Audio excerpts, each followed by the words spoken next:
Oil trains are one of the big problems in New York City. People concerned about them going through residential areas and neighborhoods.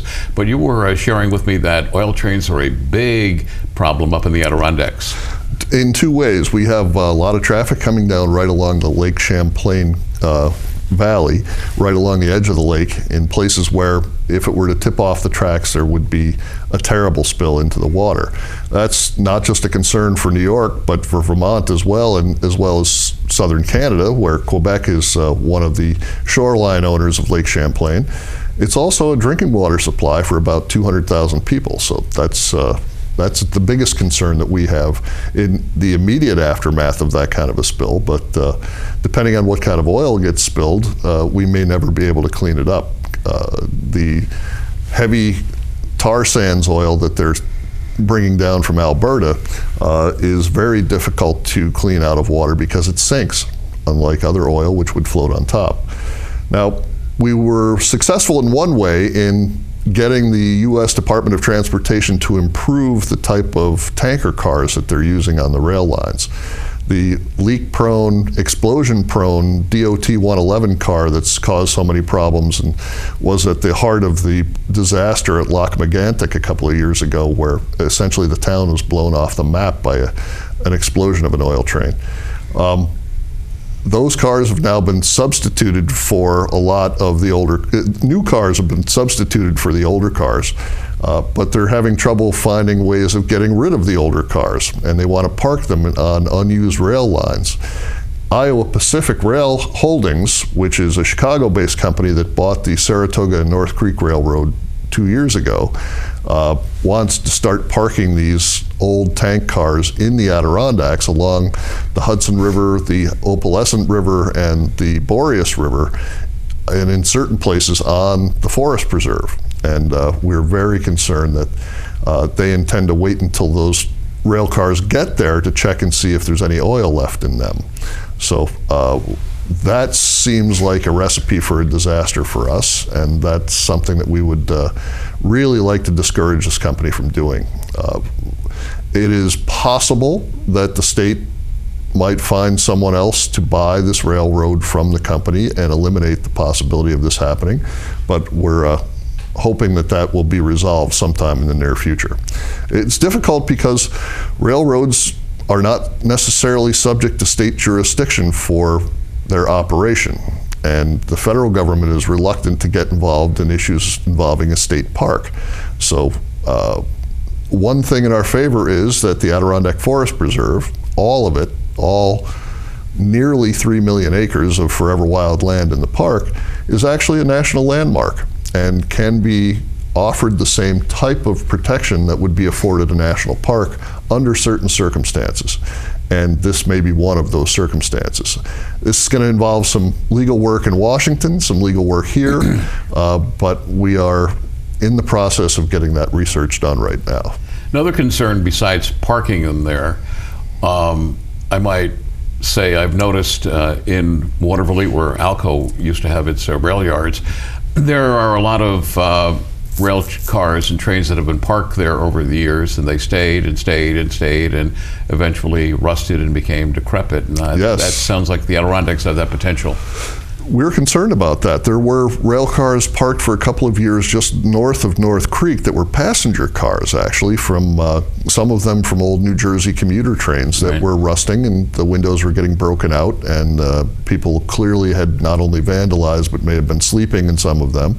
Those were removed from that section of track recently, but then replaced with old coal cars, which themselves are being vandalized. So we're concerned that you can't really control an open rail line, that anybody who wants to can walk down that railroad, and according to the president of the company in his presentation before the Warren County Board of Supervisors, if you've got a bolt cutter, you can get into one of these. So that is a problem as far as we're concerned, and one that's just waiting to create a bigger problem as either it rusts and deteriorates with oil in it, or we have some sort of a vandalism or theft issue where people are trying to get scrap metal off of there, and a 33,000 gallon oil tank is going to have some scrap metal on it.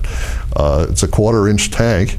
It might not be so easy to get a piece of that off, but there are an awful lot of pipes and fittings and fixtures and things Sure. that one of the reasons they're being decommissioned is those snap off way too easily, especially when the cars hit one another. And it had been the source of the explosions and leaks that were the reason for getting rid of that particular model of car. So that continues to be a concern, and one that we're hoping that the company will consider before making a permanent decision to park the old rail cars in Essex County. In the forests of the state of Washington and the state of California, they're having terrible forest fires that they're dealing with. That's Are right. you worried about forest fires in the Adirondacks, or because we right now are not in a drought situation that we're pretty safe? Well, the Adirondack Park does get a very large amount of precipitation. That's the one difference between the forests here and out west. Pardon me, Joe.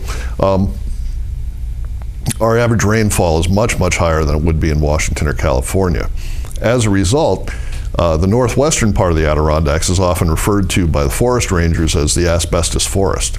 Okay. Now, I have seen forest fires start there, caused by a lightning strike that then was followed by a couple of days of rain, but because the tree had been superheated by lightning and started on fire, it continued to burn, but the ranger was able to put it out with an axe and a shovel, essentially by himself, taking a canoe a couple of miles into the woods and just walked over to where the spot was, dropped the tree on the ground, and it went out. That's not something you can do out west. There's an awful lot of duff that has turned to tinder, essentially, because it's the rotting forest material on the floor of the forest has become so dry that it itself now becomes a fire hazard. That's the thing that tends to get things started and sustain the fire long term. We're used to seeing forest fires of a certain type in the Albany pine bush, for example, where that is actually a tool that's being used to help to regenerate the Carner blue butterfly. And there are pine barrens in the Adirondacks. There's one in Clintonville where the state does not own the land, so that a private party can continue to manage with that technique. But in the rest of the Adirondacks, what we see is infrequent fires, ones that don't tend to last for very long, and even in a period of drought where we've seen fires that get larger than usual for the Adirondacks, they never get to the size that you see out west. And generally, we've been very lucky, Joe, that very rarely does it claim a house or a life in the Adirondacks, and that's something that I think that everybody's grateful for. Another issue in the Adirondacks that you've been concerned about, and I think primarily, at least for myself, with limited knowledge of the Adirondacks, Lake George and Lake Champlain, the invasive species which are on boats and being spread through the lakes. Well, Lake George gets about 20,000 visiting boats a year, and nobody is quite sure where they all come from. We've had some surveys done the last few years to figure that out. Excuse me, Joe. But in general, there had been a big concern that people were bringing things in on their boats that were coming from other water bodies that didn't necessarily pay much attention to what was in them. Excuse me. As a result, we wound up with things like Asian clams, zebra mussels, quagga mussels, even Eurasian milfoil, snakehead fish, all sorts of carp. Species that don't belong in the Adirondack ecosystems, and certainly can cause an awful lot of damage once they get here.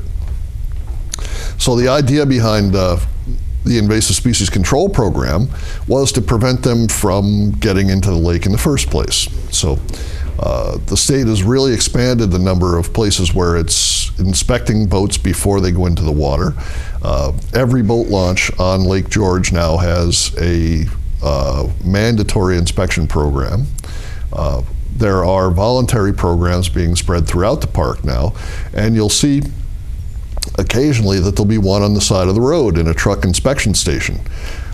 That's because rather than trying to put them at all 11,000 lakes and ponds in the Adirondack Park, the idea is that putting them in a central location where there's a lot of traffic going through, you can get people before they go to any one of the lakes in the region, and make it easier for them to get their boat inspected before they go put it in the water.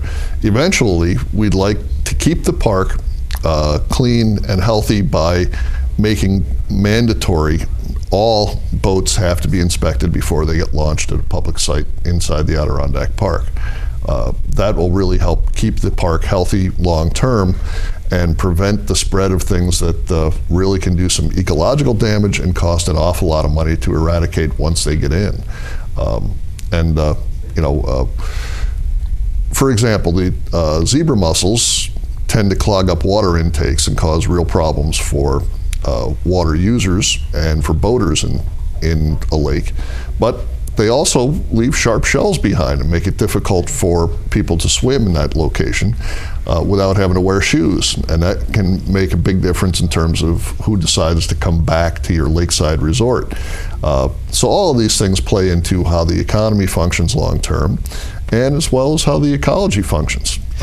Now, I remember from vacationing in the Adirondacks, people would come to where we were staying and they would bring their boat and they would just put their boat in the water, where they were saying now it's different, where before they put their boat in the water it has to be inspected.